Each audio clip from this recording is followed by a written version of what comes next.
Alam mo kung sinong above pa kay Binsariap? Yes po. Sino? Congressman Migs Subiri, Migs Nograles po, sorry.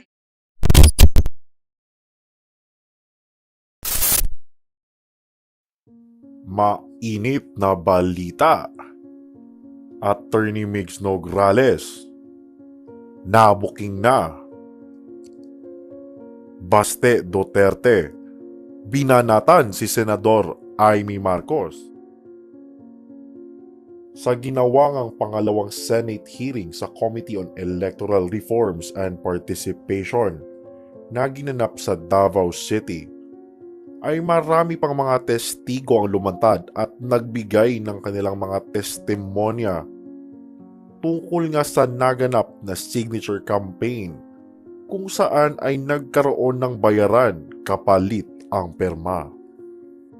Isa ngang nagpakilalang coordinator di umano ng PBA Party List ang nagsiwalat na si Attorney Migs Nograles pala talaga ang tunay na pasimuno at utak sa nangyaring bayaran para sa pirma sa lungsod ng Davao. Hello, good afternoon po. Good afternoon, Senator Bongo, Senator Amy Marcos, and Senator Bato de la Rosa. Ako po si Richelle Sequera from Barangay San Antonio. Ako po ang barangay coordinator ng PBA Party List po. Ano ibig sabihin ng kuponan? Yan. Anong ibig sabihin yan? AX po. AX. Opo. Paano maging AX yung papel na yan? Ang sinabi lang po sa akin is yung pagbigay ng mga papel po, yung para papirmahan po is pag once nakapirma yung tao, bigyan ko daw ng ganito po, AX. Sino Kasi ang nagbigay sa iyo ng coupon na yan, na ipamigay? Nagbigay ng instruction sa iyo?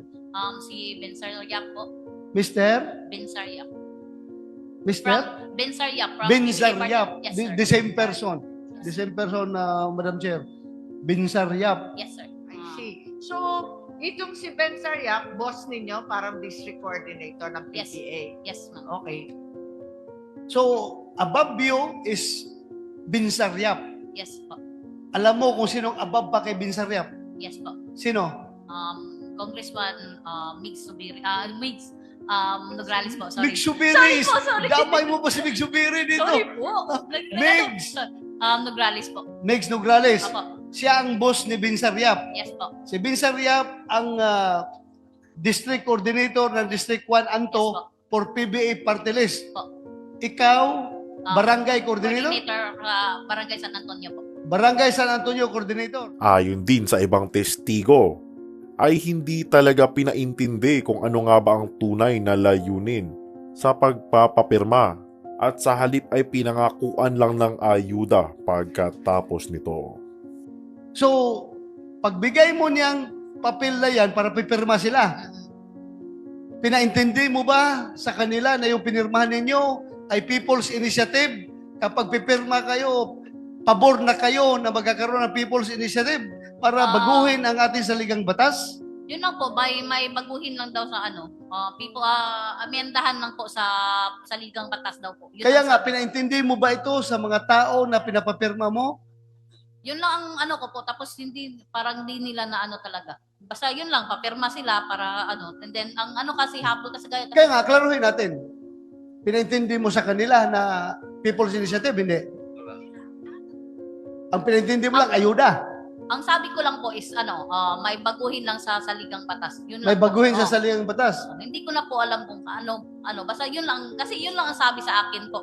Okay, sa likod mo yung nag-iling-iling na ulo, sila ba kayo ba yung pinapirma ni Coordinator Batsing? Please, upo kayo dito. Harap. Oh, sige. Magandang hapon po sa lahat. Wait. Yes po, yon lang po ang sabi niya. May babaguhin at saka may narinig akong ayuda. Yon lang. Ayuda. Yes. Nakatanggap na Yes kayo po. ng ayuda? O Wala pa po. Yung coupon lang. Anong Yopon lang po. sabi Samantala, ng coupon? Patingin. Mayor Baste Duterte naglabas ng pahayag kontra kay Senador Amy Marcos. Sa kanyang Facebook post ay sinabi ng Davao City Mayor na si Baste Duterte na ang paghingi niya ng sorry sa senadora ay hindi daw dahil na konsensya ito sa mga maaanghang na salitang binitawan laban sa kapatid ni Senador Amy na si Pangulong Bongbong Marcos. Bagkos dahil naaawa daw ito sa kanya.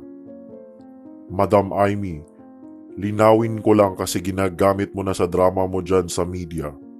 Humingi ako ng tawad dahil naaawa ako sa iyo, hindi dahil sa mga sinabi ko tungkol sa kapatid mo na presidente. Matapang ding binalaan ng mayor ang senadora na tigilan na di umano ang paggamit sa kanyang pangalan sa mga tinawag niyang drama ng senadora sa media.